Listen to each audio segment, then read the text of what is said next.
Good to be back here. Have you guys seen the Bob Dylan movie? Yes, I did. We all saw it. I saw it this weekend. It was great. Great. So good.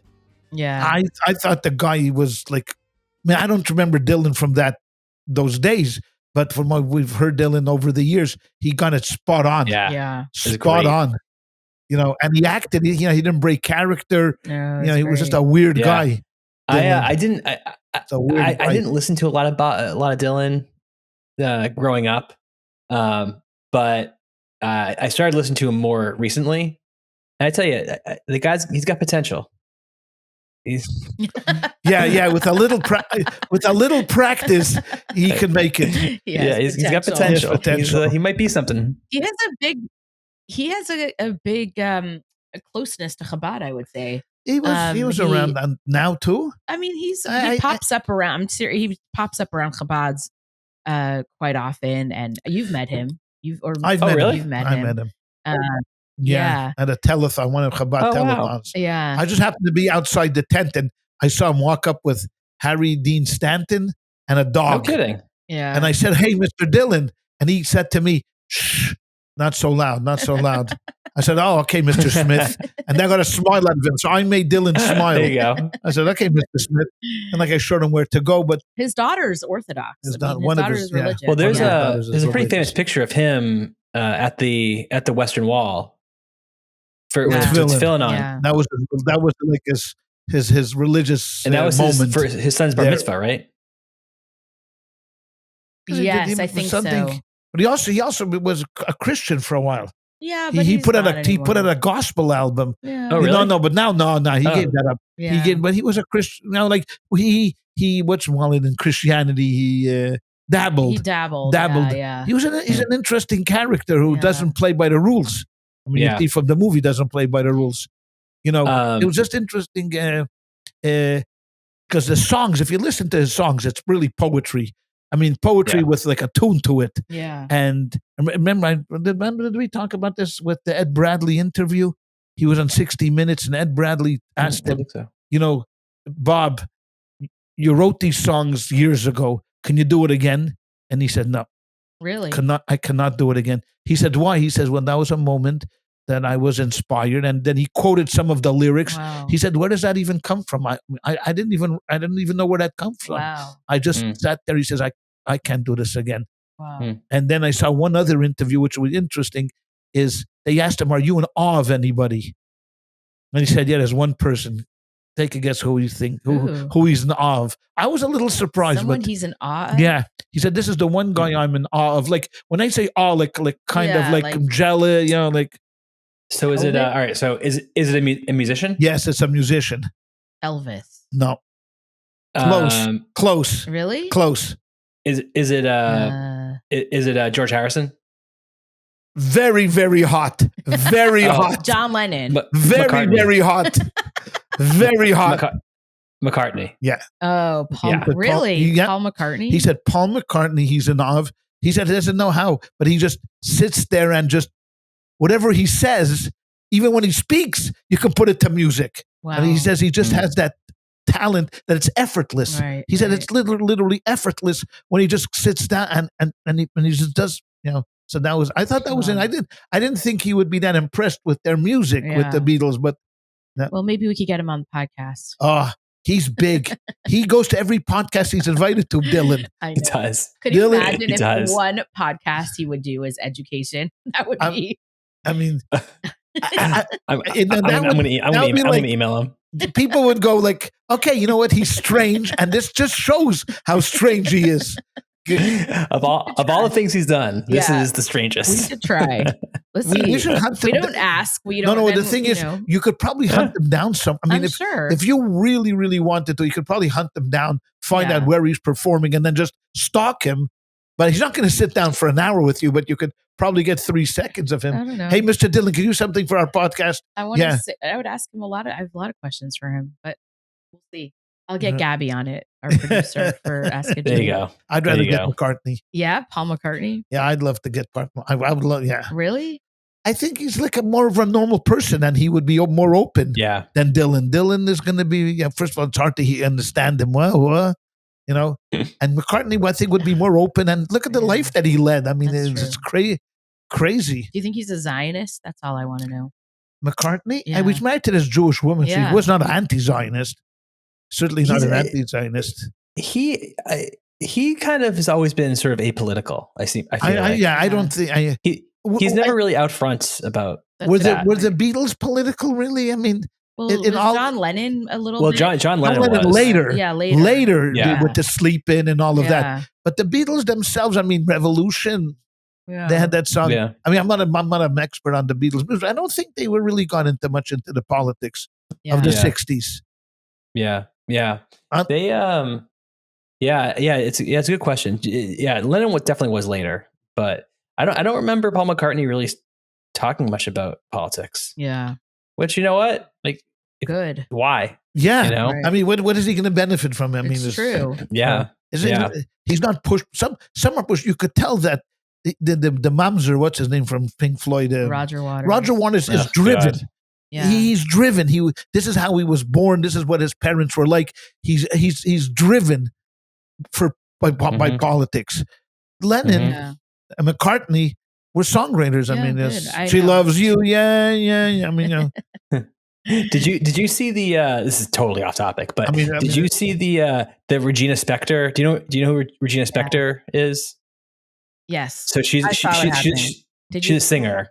No, she's a singer. Yeah, tell him what she's a singer, and she is she's an immigrant from Russia. Is it Russia? Yeah, she's Russian. She's Russian, and she was at a concert. She was playing a concert, and she's Jewish, and someone in the crowd started to yell "Free Palestine," and she said, "This isn't an online chat room, message board, chat room or whatever." And she had the person removed, and she said, I came here to America because I didn't want to be because we were being othered from the place I came from, Soviet Union, and I don't want to be othered here too. Yeah, good for her. And she said, I learned a new language so that I could live in a place like this where I don't have to feel attacked for being who I am. I know. Yeah, good for her. I know. Good for her.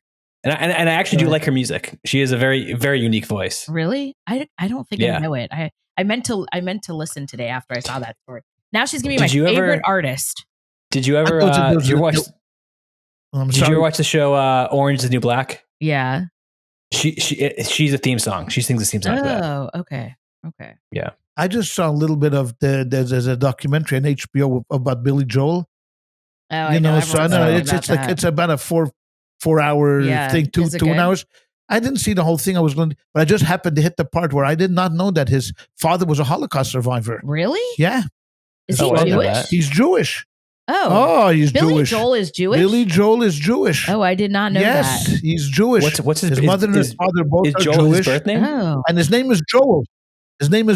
Really? And his father's name was Joel, and it's a German name. Oh. And his grandfather Heinrich Joel had like a garment company in Germany, and the Nazis went after him. Oh my God! Julius Streicher, in the Stürmer, called out his grandfather. You're kidding. Ultimately, had to sell his business for pennies on the dollar. They got out. His father got out. His grandparents got out, and he was raised. Wow. Now it doesn't really you can't tell that he's really much of a Jew, but he was a Jew. His father was bar mitzvahed. He doesn't say about himself. Oh, interesting. But his father was bar mitzvahed, and his father left early in his life, like he was 7 or 8. His father took off, went to Europe, had another family. That's a whole different story. But you remember during his first term, Trump's, when in Charlottesville, they said the Jews will not. Yeah. That night he had a concert. He came out with a yellow star. Oh, really? He walked out with a yellow star, and he said, "I am Jewish. I've always been Jewish. I'm proud to be a Jew." And he came out with that yellow. Well, I wish he would do that now. I didn't. Or why doesn't he do that now? I don't know. Let's call him. Let's call him and have him on the podcast. It's easier to have him than Dylan. I guarantee you. We're going to coordinate a podcast. We're going to have Dylan, Billy Joel, and Paul McCartney on all at the same time. Wait, the funny thing, I admitted in our group, in our chat that we have with our friends, that I never realized that there were 2 different people, Billy Joel and Who was the person that Bruce Springsteen? They were different. Oh, that's right. What? They were the same person. You thought they were the same person? I just never realized that there were two distinct people. Yeah, they're very. And apparently, they're not the same. I didn't know that. I can guarantee you they're not the same people. There's Billy Joel and there's Bruce Springsteen. I mean, their music, is their music not that different? Yes. Yes, it's very different. One is New York all the way and one is Jersey all the way. That's the two states next to each other. No, but it's very different. Very different. Very different. Springsteen is much more, if you're not political, first of all, Springsteen is much more political. Don't you you're a Springsteen fan, right? Jay? Oh I like Bruce. Yeah, okay. His music. Yeah, I like Billy Joel too, but I like Billy Joel. I don't know. Bruce is great. Mm-hmm. Mm-hmm. But Bruce, your friend, my buddy, my buddy Bruce. Well, it's appropriate we're talking about music actually, because this is going to segue perfectly into our topic tonight. Actually, because we are going to address an issue about music. That that we're gonna bring up about where we are right now in the Jewish calendar. So it's not like we wasted the last 11 minutes talking about nonsense. It was all a setup for our conversation going forward. We're playing the long game because as much as we love Billy Joel and Bruce Springsteen and Paul McCartney, we don't listen to their music for 9 days out of this month. Right. Because we're mourning the destruction of the temple in Jerusalem 2,000 years ago. And so we're going to You could hum their music, but not listen to it. Right. We can hum it, but we're not going to listen to it. So we're going to talk about why we don't listen to music, what other restrictions we have, what this time of year means to us, what Jewish law says about it, and sort of the broader understanding of sacrifice for the sake of Judaism that my father wants to address and that we all are interested in and want to talk about. So did I set that up well? Yeah, that was a smooth transition. That was like melted butter. Smooth. That was good stuff. So you could teach a class on that. Scotch. Yeah, exactly. So we are in the month of Av, which started on Saturday. We're recording on today's day 3 of Av, right? 4. Sunday, Monday. 4. Sorry. Today's the 4th day of the month of Av. And from the first day of Av until the 9th day of Av, we are in a period of mourning called the 9 days. And the 9th day of Av is the famous fast of Tisha B'Av, the 9th day of Av, where it's the saddest day on the Jewish calendar. We did a previous episode on it, so we can link to that in our show notes if you want to go back and hear all about Tisha B'Av itself, about the fast and the history of the day and what happened on that day. But we're going to, I think today we're going to focus more on the restrictions that we have upon ourselves these 9 days and actually for the past couple of weeks. And then we'll be more specific about the fasting, right? Is that where you want to go? Yeah. Okay. So that would be good. Tell us what Jewish law says. This prompted me because last week on Saturday when I was giving a sermon in Shul, and I said today is the first day of the month of Av, and there's restrictions on it. Now, our congregation, is an Orthodox congregation made up of non-Orthodox members.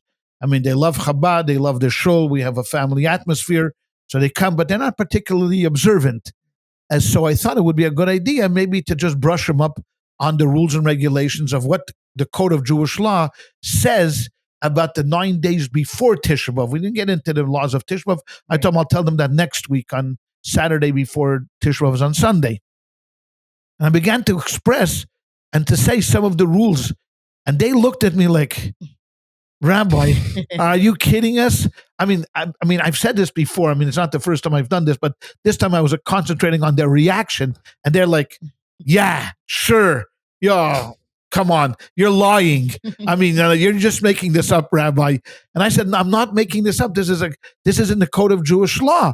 And it's got me thinking, you know what? It would be maybe a good idea that when we're doing this podcast here prior to Tisha, when people were listening, it's not so much the rules and regulations. It's the fact that Judaism demands a very personal involvement when we talk about mourning the destruction. Mm-hmm. It's very easy to talk about mourning a 2,000-year-old building. I mean, you go to Jerusalem, you see the wall, you're standing there, you're overtaken with nostalgia. It's sad. You may stand for a minute. It's sad, but overall, there's really no personal connection to this. And what are you doing about? I mean, what do you care? If it was destroyed or not. So it got me thinking how Judaism tries to the best of its ability to make it personal, for you to actually do something and connect it to something that was destroyed 2,000 years ago. And how do we do this? By the restrictions and the sacrifices that lead up to the day of Tisha B'Av. So I'm just going to read a couple of these, and then we can discuss it. We can talk about it and discuss it. So the Code of Jewish Law says like this. I'm going to read it in English. I'm not going to even bother with the Hebrew. When the month of Av arrives, which was last Saturday, we should restrict such activities that create happiness. Meaning that when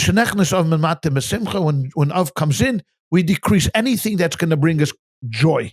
Don't build a new building meant for enjoyment or relaxation, et cetera, et cetera, et cetera. Okay, so how many of us are contractors? Okay, you won't build a building that's okay. So you can't build a building that's meant for relaxation. Yeah, for relaxation, like a vacation home for it's going to bring you. So I could build an office building that's going to make me anything that makes you sad. It's going to drive me crazy. You can do if it makes you crazy. That you can do. Okay. All right. Got it. It's accepted in all of Israel not to eat meat or drink wine during the 9 days, from the first day until after Tisha B'Av. It is even forbidden to eat food that was cooked with meat or that contains any type of animal fat. Even poultry is forbidden. So for the next 9 days, from last week until next week, we are not going to eat anything that is wine, okay, fine, or any type of meat. So since we are carnivores, most Jews are carnivores, we're not talking about the few vegetarians in the group, you're going to now deprive yourself of anything that's meat related. Even, like it says, even if you're not eating the meat itself, but it was cooked with the meat, you can't eat that. Okay, so that itself is like why? I mean, why? Yeah. I mean, my not eating chicken is going to do what for the temple? Okay, but the Code of Jewish Law says it, and therefore we're going to do it. Does that include eggs? No. Okay. Eggs are parav. You can eat eggs. Eggs are non-dairy and non-meat. We almost just wiped out his entire diet. yeah. Okay. Then of course, look, there's some exemptions over here. I mean, if you're pregnant and you're et cetera, there's but I'm just going to go to the general rules. Okay. Now you think to yourself, okay, fine. You know what? I'm gonna okay, I'm not going to eat any meat. Fine, that's okay. I could refrain from no eating meat and no eating chicken for 1 week. It's actually really difficult, but we'll talk about it. Not so bad. Okay, so now we're going to ratchet it up a little bit. I'm not building a hammock. All right, I'm not going to have a hamburger. Okay. Yeah. Okay. If I'm going to go out and eat, I'll have to suffer with pasta or fish. Okay. Fish is okay. All right. We eat a lot of salmon. Okay. Do you think that's not so bad, Rabbi? So what's not so good? So it's not so bad yet. Okay. Yeah. You should not do any laundry during the 9 days. Okay. Yep. That means you're not washing your clothes for 9 days. Not even a shirt or a garment that you will not wear until after the fast day. It is forbidden even to have it washed by a non-Jewish person. Meaning, you know what? I'll get around it. I'm going to bring it to the cleaners. No, you will not bring it to the cleaners. Okay. As long as Tisha B'Av doesn't fall on the 1 day a year I do laundry, then so you're okay. But most people in the country do their laundry during the week. They're not wearing the same clothes all 9 days. Okay, so you can't. Not my kids. Okay, well, you're not doing your laundry, and even laundered laundry. Okay, even laundered stuff you have to is no good. A woman is going to win it. Okay, so you have to have enough clothes. You have to wear the clothes before Tisha B'Av, meaning that if you have laundered clothes, you're not supposed to put them on. Meaning, so before Tisha B'Av, you're supposed to take 4 shirts or 5 shirts, wear them, and then you can wear them during the 9 days. So laundered clothing is not good either. Okay. How long do you have to wear them for them to be not laundered any longer? Like a minute. Like a minute. So, okay. Back in camp, we used to put 9 shirts on or some underwear, okay. But that's strange in it's enough. Okay. All right. So 9 days. So 9 days you should not have any new garments or new shoes, socks knitted, even by a non-Jew. Okay. You can't buy new clothes either. Is that part of that restriction? No new clothes. No shopping. You can't do anything. It's really my hard. God, how do you survive that, ChayaLeah? It was actually you can't buy. Okay, so now you say to yourself, okay, so I'm not wearing laundered clothing. I'm not doing laundry. I'm not eating meat. I'm not drinking wine. Okay, so it's strange, but it's not so bad. Okay, it's not so bad. Okay. Paragraph 12. Oh, God. You should not take a bath during these 9 days, even in cold water. Okay? Meaning that you cannot shower during these 9 days, even in cold water. Oh, there is one thing that, washing of face, hands is permitted. So you could wash your hands and your face. And in the olden days, when you walked around with no shoes, feet were permitted. But that's, so your hands and your face are permitted, but you cannot shower even in cold water for 9 days. Okay, an exemption is made if a woman is going to give birth or this and that. But for 9 days, you cannot take a shower. For Shabbat. If, on the eve of Shabbat, if you're accustomed to bathe in warm water, you're permitted to bathe even in warm water on Friday. Okay, you can do that on Erev Shabbos. So can you do that's only on the eve of the Shabbos of Rosh Chodesh. But if it's before Shabbos Chazon, it is forbidden. Like this year, it is forbidden to bathe in warm water, even if you do so. Okay, only the face, hands may be washed with warm water. Okay? So now you say to yourself, okay, Rabbi, now you're going into what we call crazy territory. Okay. Well, okay. So all right. So I got to ask though. Okay. So could I take like a wet face cloth and clean myself? No. Like my body? No. No, not even that. No, that you have to just your hands and your face, right? Isn't that what it says over here? It's your hands and your face. You're allowed to wash. The rest of it, you're not allowed to wash. But you could do if you're accustomed to wash. You remember the Erev Shabbos. I'm going to find a loophole. I'm going to find a loophole here. Okay. So what about? Yes. What if menstruating? That's your loophole. Well, that's not good. That loophole is not going to work for me. Right. Right. What if my sprinklers are on? Yeah, and you walk through them. And I just walk through them. That's allowed. That is not only allowed, it's encouraged. No, okay. I'm joking. Right. I'm joking. I mean, that is but here, so that's about it. I mean, the rest are technicalities. Who can? Okay. There's exceptions, to all this. So wait, but these I have a question. So these are the general rules of the days that leading up to the eve of Tisha B'Av. We didn't mention that the music piece. Oh no! Well, that's obvious. There's no music, and there's you no. Can't get married. You can't get married. You don't cut your hair. Right? No shaving. No shaving. And all that stuff. The one exception, it's interesting. The one exception is you're allowed to get engaged. Right. You're allowed. You could get engaged, and the reason for that is because someone may jump in front of your line. Meaning, if you don't go ask her, someone is going to ask her, and then you lose opportunity to Shema Kadmenu Acher. So a woman is being courted by 4 guys, and the first guy to get her. So even if it's to be, even if it's during this time, you can. Also, no shopping.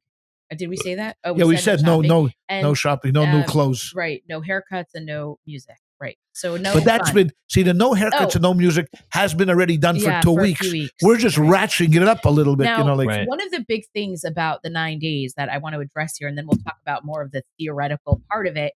Let's stick to the practical for a second. Is it's the summertime, and in the summertime, no swimming. So I was going to get to that. When we do lots of fun activities and people are traveling, there's a concept of not swimming during the 9 days. Not going in the ocean, not going to the beach, not going to amusement parks, basically not doing anything like fun, right? People don't fly during the 9 days. When I was growing up, it was like a huge thing not to fly. Now I think more people do, but it was a thing when I was a kid. For sure, we didn't fly during the 9 days. So where does all that come from? The no swimming, and is that part of bathing? Because it's giving you pleasure. Anything that gives you any pleasure, you cannot do. So you said no music. Yeah. So what if at night I'm watching rerun TV and I'm watching an episode of Welcome Back, Kotter, and you have to hum along. You have to hum along. Well, you shouldn't be watching TV in the 9 days. You don't watch TV? No, you should be learning Torah. Why are you watching TV and wasting your time? But can you watch TV though? What? That's a, can you watch TV? Corner. Yeah, you can watch TV. You can watch TV. You're allowed to watch TV. Okay. So you're watching TV. Then Welcome Back, Kotter comes on, and so you go. Can I listen to the Welcome Back? Welcome back. Can I listen to that, or do I have to mute? Do I have to mute the TV so I can't hear the song? I don't know. It depends. I mean, I would take a bathroom break then. That's my bathroom break. No, somebody who's very religious. Like honestly, somebody who's very religious and is very careful about not listening to music in the 90s wouldn't be watching Welcome Back, Kotter or anything on TV. Don't you think? Yeah, sure. I feel like there's a bit of a correlation between people who are super careful and people who don't watch TV. I mean, what's more Jewish than watching Gabe Kaplan teach a bunch of inner city kids? No. I don't even know what show you're talking about. You don't know Welcome Back, Kotter? Do you know Welcome Back, Kotter? You're never back. Welcome Back. Am I 65 years old? No. Was that on TV? Oh my gosh, that was on in the last 30 years. No. What are you talking about? I think it was one. It's the 70s, no, Jay? It's before my time. Yeah, it's the 70s. It has to be the 70s. It's a great show. It's a show about a Jewish high school teacher teaching inner city kids. You've heard of John Travolta, right? Yeah, that was his breakout. That was his breakout show. Yeah, okay. He was this cool Italian kid. Vinnie Barbarini. Vinnie Barbarini. Oh my God. It was a great show. So I want to let's move from the practical into the spiritual. And I want to say one thing about it before you jump in. Right. That the 9 days really, as an Orthodox kid, it really, you feel it. You feel it very strongly because your summer, all of a sudden, you're like having this great summer, and then boom, it's the 9 days, and you really take it seriously. There's a heaviness. Even today, I mean, I went out with a friend for lunch today, and afterwards we were going to go to a mall, and then we were like trying to decide what to do, and we were like, oh, should we go see a movie? And then we were like, oh, it's the 9 days, we probably shouldn't. And then we were like, oh, we shouldn't really shop either. And so even like now we feel it, it's in the air. We are not doing things. I like to swim in the summer. We're not swimming this week. We're not eating meat. Mm-hmm. Like it was really affecting my daily life right now. And I really dislike it immensely because it's really annoying in the middle of the summer to experience this. But my point is that what you're going to talk about right now is real because all of these restrictions absolutely make you stop and think about the bigger picture of what we're mourning and what we're, why are we fasting on Sunday? It's not just a throwaway day. There's like a bigger picture here. So if you want to get into that a little bit about what sacrifice does for us, I think it would be a good idea. Right. So the point being here is not to talk about the restrictions per se. Right. Because then you do whatever you want to do. This is a free country. Right. So anybody who's listening to this podcast, I mean, they don't want to shower, don't shower. But I shower. Whatever they want to do is you do. The point being here is that there is an incredible statement in the Talmud that anyone who did not see the rebuilding of the temple in their days, it's considered as if they destroyed it. Think about this for a second. Whoa.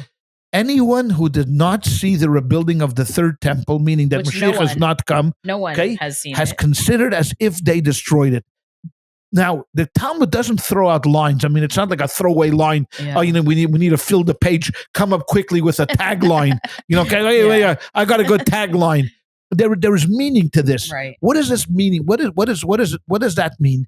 That means if you're not taking this seriously, meaning that there is something missing in your personal life, that the third temple is not standing, then you've missed the point. Then you've literally missed the point. Now, there are people who don't care. I don't care for a third temple. I don't care if Mashiach comes. Okay, we're not talking about that. We're talking about people who profess that, hey, you know what? I want Mashiach to come. I pray for Mashiach to come. We want to have a different world, that we're not, this world is crazy and it's upside down. I want better things to happen. If you're not doing something that is actually actively working towards that, and I'm not talking about going to a beach and picking, like the garbage from the beach. That's nice to do that, but it has no effect. It has effect on the beach, but has really no lasting effect. Right. If you're not really taking this thing seriously and bringing something into your life, then you're missing the boat. Right. But then you're going to say, okay, Rabbi, this is so superficial. Okay, so I won't shower for 9 days. Is that going to make it? Yes, that will make a difference. Because why? Because what it's going to do is it's going to force you, like ChayaLeah said, it's going to force you to contemplate and at least meditate and think about what this is all about. Because to most American Jews, it means nothing. Right. The Tisha B'Av means nothing. The temple means nothing. The loss of the temple means nothing. Now you go to Israel, you'll go to the site, fine. You'll spend 10 minutes there, move on. Have you been to the Kotter? Yes, goodbye. It's the same as 100 different other places in Israel where you're gonna go visit. But what the code of Jewish law is forcing you to sacrifice, and within those sacrifices, and that's exactly what it means. Sacrifice is making you uncomfortable. Like, Saint says, oh gosh, I just ran out of underwear. I have no underwear. I'm going to have to wear the same undershirt for 3 days. Oh my God, what? Crisis in the world, do that. Yes, it's making you think about what it really means to mourn a temple that your grandfather and great-grandfather and 100 generations didn't see. Yeah. They haven't seen this temple, and you're doing something personal to make that happen. Like, right. To do that. And I think that's the greatness of Judaism. I think that's one of the benefits of Judaism is that, we don't take these things as a concept. It's just a thought, a concept. It has to come down in a practical, everyday living situation. Mm-hmm. And by doing these things, again, you're refocusing. Your entire identity is tied up to this idea that Judaism is alive and real. It's not just a theoretical concept that we're sitting in mourning and we talk about, and we're just talking about that, because this is what we do great in America. We love to talk and to schmooze and to argue and to debate and form committees and make more committees and more meetings and more talking, but it has absolutely nothing to do with your daily living. Absolutely nothing to do with your daily living. Like we cry on, the whole effect that, we are so divided in this country and there's such animosity in this country. Has anyone ever thought to themselves, hey, maybe we should actually do something about it? Right. No. Well, what do you mean do something about it, Rabbi? That's not even in an American vocabulary. Do something about it. What should we do? Well, of course, if you take that attitude, start by identifying the problem and then want to have really a desire to do something about it. And the first thing is to take that idea and to internalize it. I was thinking about this, like 9/11. 9/11 shook America. It didn't only affect the people in New York City. Yeah. It shook all Americans from the East Coast to the West Coast to the North to the South, wherever you were living. This was a war, an attack on the United States of America. Okay, for a little short period, we shuddered. We trembled, we shuddered, we instituted the Patriot Act, to immediately take away rights and liberties of Americans. Fine, great, you have to take off your shoes, which was stupid in the beginning, even though that the one stupid bomber tried to hide it. And we were doing it for 20 years. We were doing it for 20 years. We did things, we reacted. But did we ever sit down as a country and say to ourselves, we need to make a reckoning of 9/11, what it was, what brought it about, what we should do, how to memorialize it, besides just putting up this is an American tragedy. An American tragedy. It's not a tragedy against New Yorkers. It's not a tragedy against Democrats or Republicans. Bush was in office. This was a tragedy that affects all Americans. So we as a Congress need to really come together and say, you know what, we need to do something to concretely memorialize this, because now who remembers 9/11? Right. Go to your kids, 9/11, who cares? No one knows anything about that. But can imagine if the government would have said, on 9/11, we are going to stop, we are going to do something, right. We're not going to wear shoes on 9/11. Right. We are going to suffer, we're going to make it uncomfortable. There's no eating out in restaurants. The restaurants will close on 9/11. You're not going to go to a restaurant. You're not going to wear shoes. And everyone is going to pray. Not pray, because that you couldn't do, because but everybody is going to do something. Read the Constitution. Yeah. Can you imagine what would happen here? Could you imagine? People would say, I'm absolutely not doing this. Yeah. And if you vote for this, we're voting you out next time because this is stupid and there's no purpose to this. And we don't want to think about it. We don't want to think about it. So here's a culture that we, the Jewish people, have been now inundated with for 100 years, like 1925, let's say 150 years. Most of the Jews, there were Jews back in then, but for 100 years, we've been inundated in this culture, and we've expected ourselves to live within the truth of Judaism, surrounded by this culture that basically scoffs at exactly the very fabric of Judaism. Now, we all say, listen, America's a great country, and the Rebbe, cared for America and called it a wonderful place to live.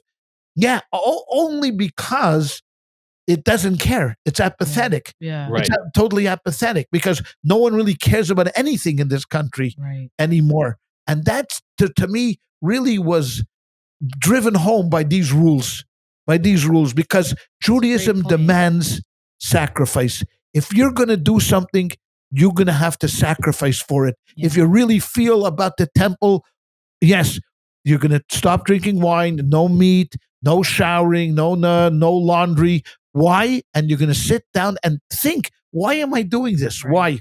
So if you do it by rote, because my father told me to, or because my grandfather did it, so I'm just doing it, then you lose. Then it loses its effect.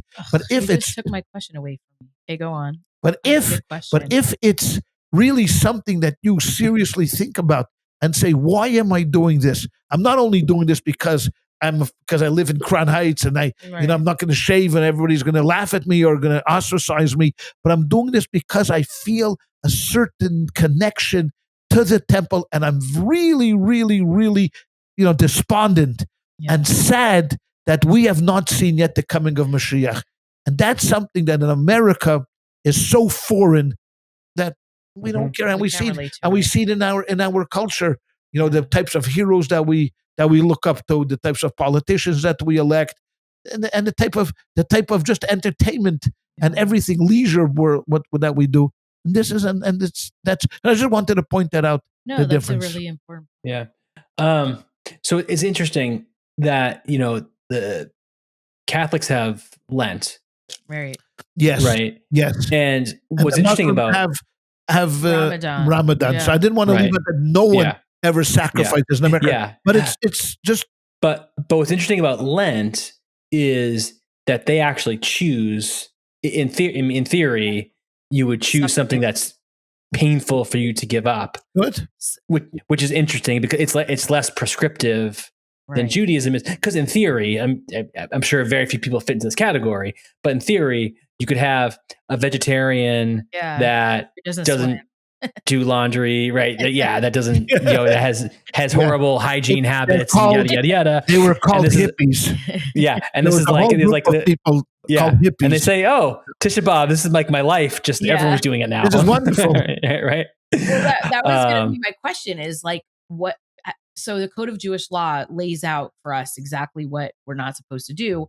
But I was thinking about it because I saw somebody posted before the 9 days started on an Instagram post that I saw that she was not going to go on Instagram for 9 days. Like she was taking a break from social media. That was going to be her. Not that she's going to eat meat and go swimming, because I think she's a very Orthodox person and she'll probably follow all of the rules. But in addition, she was choosing something from her daily life that she felt would be it's pleasurable, sacrifice, and she's denying herself. And I wonder if I think I could use something like that, because I when you said like, oh, you do it because your grandparents, like, it's true. I was raised this way, so I do it more out of a fear almost. I know that sounds weird to people who didn't grow up with it, but we were really inundated with this idea that it's a dangerous time and a scary time, and you don't want to go in a pool because people will drown. And there was sort of you know what I'm talking about? A dread. It's called a dread. It was done with, I think I do it with a deep dread rather than what you're talking about, which I think is so meaningful and important. And so if we would choose something that would actually be meaningful to me, like taking a break from social media would be really hard for me. And it would changed my life for 9 days, honestly. Think about how much we could accomplish. Yeah, I know. If we didn't go on social media. No. Think about, and it's bad because, you have to listen to the podcasts. Well, podcast is not social media. There you go. That's different. Okay. I'm talking about like scrolling nonsense. Yes. No, I'm agreeing with you. I'm agreeing with you. This is educational. So I don't know. I think maybe next year I'll think of something. This is something that is so valuable. So valuable. People are talking about broken homes, broken families. Yeah. And there are some things within Judaism that if we just were able to say to ourselves, you know what, for the sake of a greater good, we're going to sacrifice, like just a Shabbos dinner Friday night. Yeah. Just to say to ourselves on a Friday night, we're just going to get together and spend time together without without interruptions of our technological devices, whether it's a phone or an iPad, whatever it's going to be.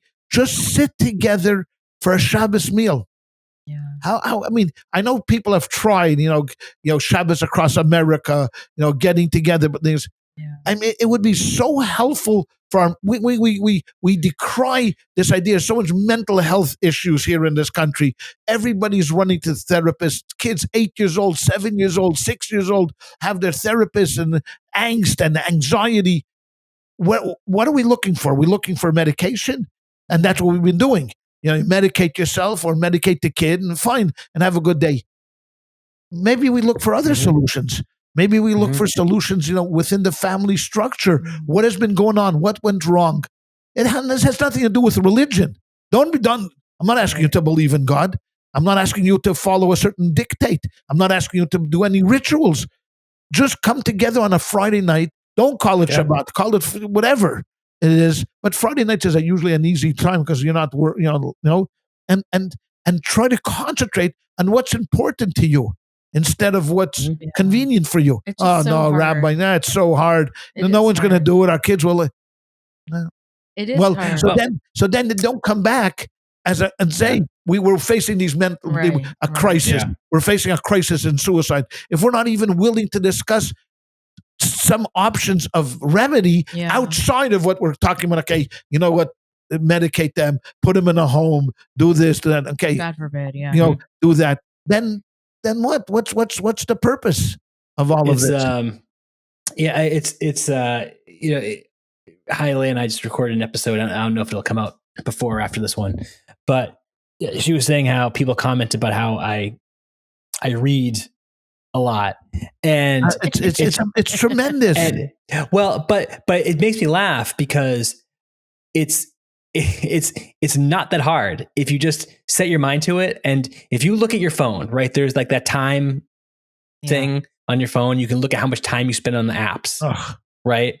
And just take 45 minutes a day. I guarantee you the crap you have on your phone, there's 45 minutes a day you can find of crap you're doing on your phone that you could get rid of. Yeah. Just spend the time reading. I know. Or doing something productive. And there's no magic to it. It's just about saying, I'm going to do this. And it's the same thing with a Shabbat dinner or just a family dinner or whatever. Maybe it's hard, maybe it's not, but it's not impossible. Yeah. You just have to decide this is what I'm doing, and this is what we're doing. Right. It's discipline. Yeah. It is a self-discipline. It's a self-discipline that takes some kind of, and I hate to use the word sacrifice because that immediately turns people off. I'm not ready for that, Rabbi. Fine, I'm great, but it's so simple. It's so easy, and it's a time-proven method. Yeah. Like Jay said, reading. We are such an ignorant people. It's amazing how ignorant we are. I would like to take a map of the United States. Just go. Not everybody, but I'd like a map of the United States and go to the beach and just pick out people and randomly and say, "Can you show me where Washington is?" Right. I bet you half the people don't know where Washington D.C. is. They would not be able to pick it out on a map. And I'm not talking about 6-year-olds. I'm talking about the high school kids, college kids. Adults. Show me where Washington, D.C. is. Show me where New York, okay, where. Yeah. I don't know. Yeah. And we're proud of it. we're like proud of this. But it's interesting because what you're saying is true, both of you, and but it's so hard in practice. So we were having dinner. One of my sons was home for a week, and I just noticed that we were at the table. I don't remember if it was lunch or dinner, or whatever. All three of us were on our phones, and it just like my heart sunk, right? And I'm like, oh my God, we're those people, who like can't have a normal meal on a weekday, because obviously on Shabbat we don't have our phones. And I thought to myself, is it going to be that the only time we ever sit at a table and have a conversation is when it's Shabbos, because we're forced to by a religious dictate not to have our phones with us? So I said, I'm putting away my phone. Let's put away our phones. But it required me to make that sacrifice because I honestly didn't want to. I was, whatever I was. You were happily scrolling. I was in the middle of a conversation. I was scrolling, whatever I was doing. But like when I said, okay, I'm putting away my phone, and then everyone else rolled their eyes at me. But like it really did require, I know not to make a big mountain out of a molehill, but like that moment, it was a sacrifice. Yes. And I felt like it would pay off in the long run. But that's just like one moment of time where I feel like we're just constantly finding ourselves in those positions right now. I don't know. But I think the thing is though, with a lot of these things is, like you said, it's hard. It's hard at first. Yeah. The first time you do something is hard. Yeah. Yes. But if you do it and you do it and you do it and you just make a habit of it, it just becomes how you live your life. Right. And that's true for both positive things and for negative things. Yeah. Right. Like the things that you repeat over and over again, that becomes, who you are, and right. Yeah. Well, no one should be addicted to their phones, except you should answer my WhatsApps right away. That's it. But otherwise, yes. Otherwise, that goes without saying. That goes without saying. It's and of course, if you said this, if I would say this to my grandchildren, they'd accuse me of being a boomer. You see, you're a boomer, Zadie. So I'm not as addicted to the phone as some people think that the younger generation is actually going to be less addicted to their phones than we are. I hope so, because they're called like native tech whatever, and like they're going to be like. I wonder if one day they're going to look at it like we look at smoking when you're pregnant. Like we're going to be like, we can't believe people used to smoke when they were pregnant, and one day they're going to look back and say, how are you on your cell phones 24/7? Like it's so bad. But what is going to replace that? Well, that's what is going to replace that? It's going to be like wired into their heads. Yeah. I mean, if you're going to say, okay, you know what, I'm going to put away my cell phone. But now, how am I going to? What am I going to now fill that time gap with? Yeah. Yeah. Well, since I already made myself look like an idiot on this podcast, I'll just finish off. I'll put the last nail in my coffin. But I was really struggling because I want to put my phone away. I want to stop scrolling.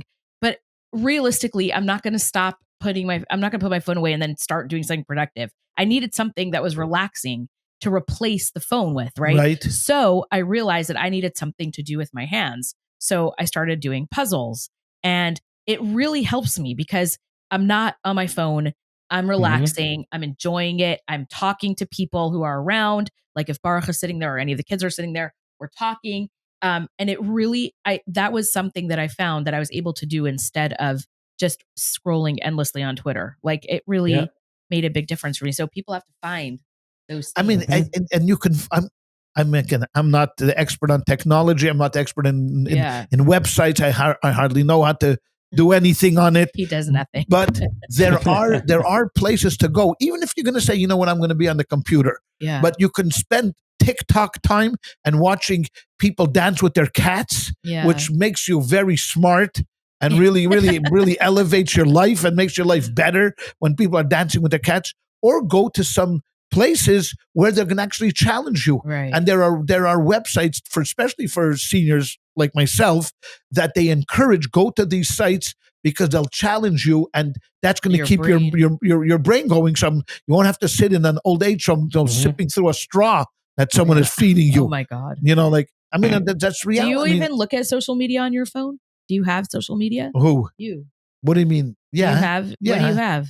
I have Facebook. Oh. I have WhatsApp. That's true. I don't have Instagram, and I don't have Twitter. Yeah. He has my face and I use MySpace and I have AOL. No, the amount of time that we spend on it. I just and even with this little that I have, it sends you to these places.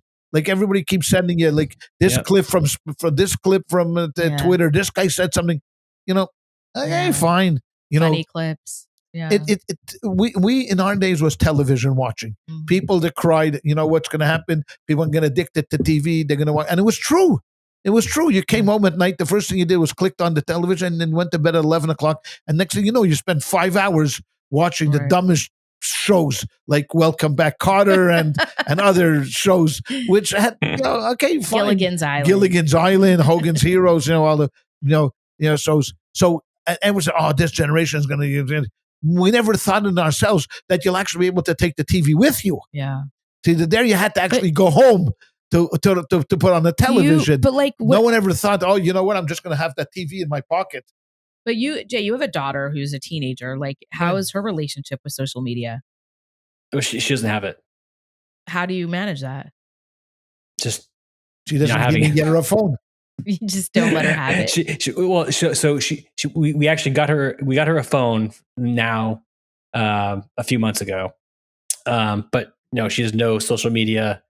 No, that's an absolute rule. So you made a decision as a family, no social media. Well, we made a decision, my wife and I. This is not democracy. Yeah. So is she okay with it? Yeah, because I couldn't imagine if we had let her have it and then we tried to take it away. Yeah, that would be different. Yeah. But the rule has always been the rule, and we've made it very clear that she's not allowed to have social media until she turns 18. Wow. And that's the rule. Like it's not. And you look at you read like oh geez. Oh God. Jonathan Haidt. Yes, thank you. Jonathan Haidt's stuff, and that shows like all the negative mental health consequences of kids on social media. Yeah. And it's like, and I've said this to people before, and I'll say it again.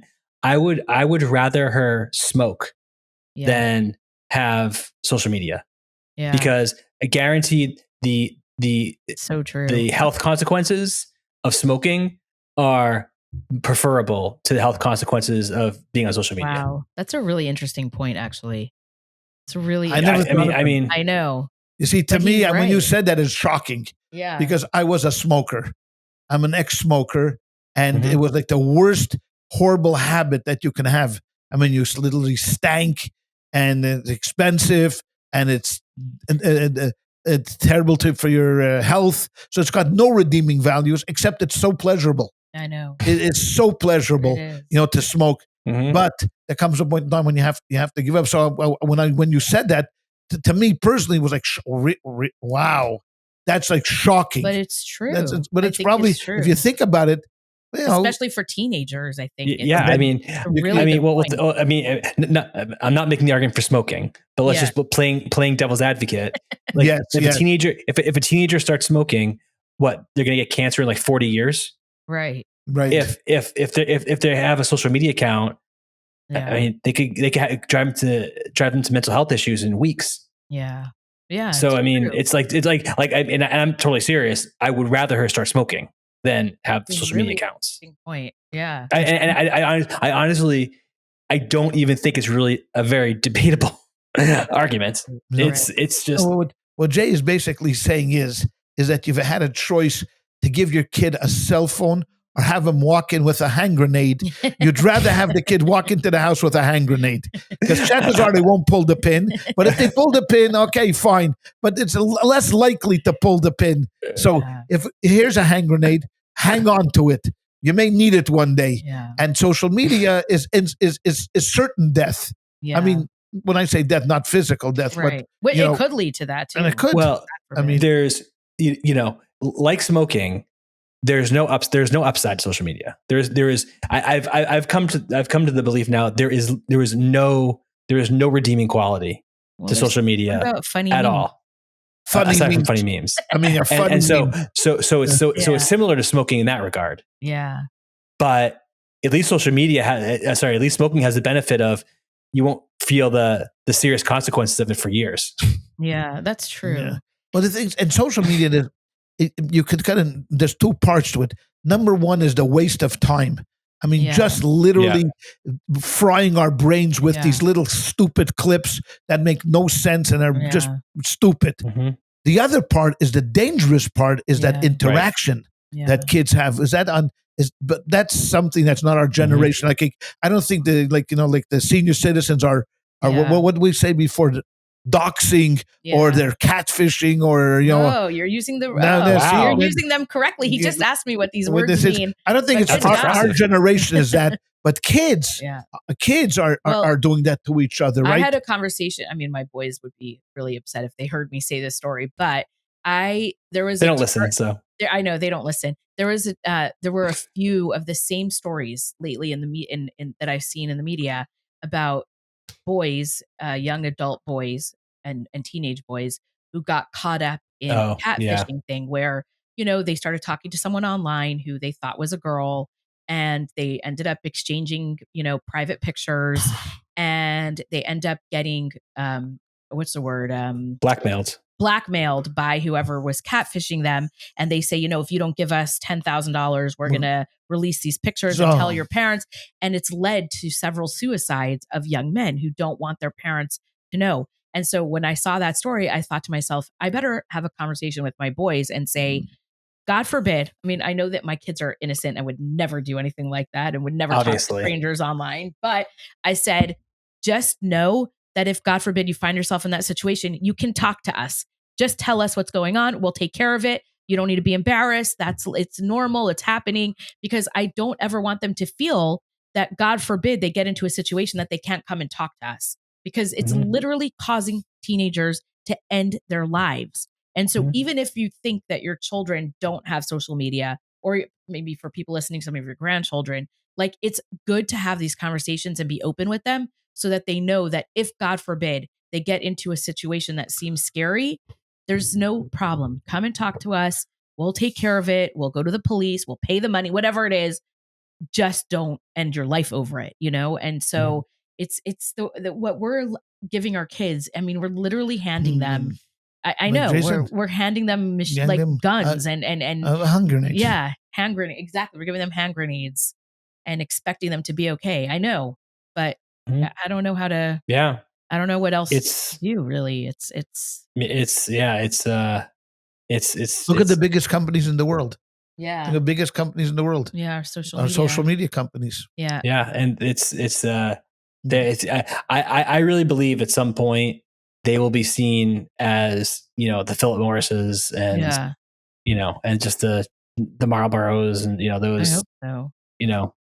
Those companies. I mean, I hope so, but I also love it, but I also know how bad it is for me. So I'm like I know it's terrible. I mean, I'm being honest. Like, I love social media, even though I hate it. I feel disgusting half the time, right? I finish scrolling through Instagram and I see, all these people that I follow and their glamorous lives that I know are full of crap and that don't really exist. And I even like the innocent stuff. Like, I love all the cooking. I follow a lot of like chefs and even Orthodox women who are chefs who show like beautiful recipes. And inside I feel horrible because, my Shabbos table doesn't look like their Shabbos table and my recipes don't look like their recipes. And I'm not feeding my family the way they are. I only feel bad about myself. I end up not feeling great.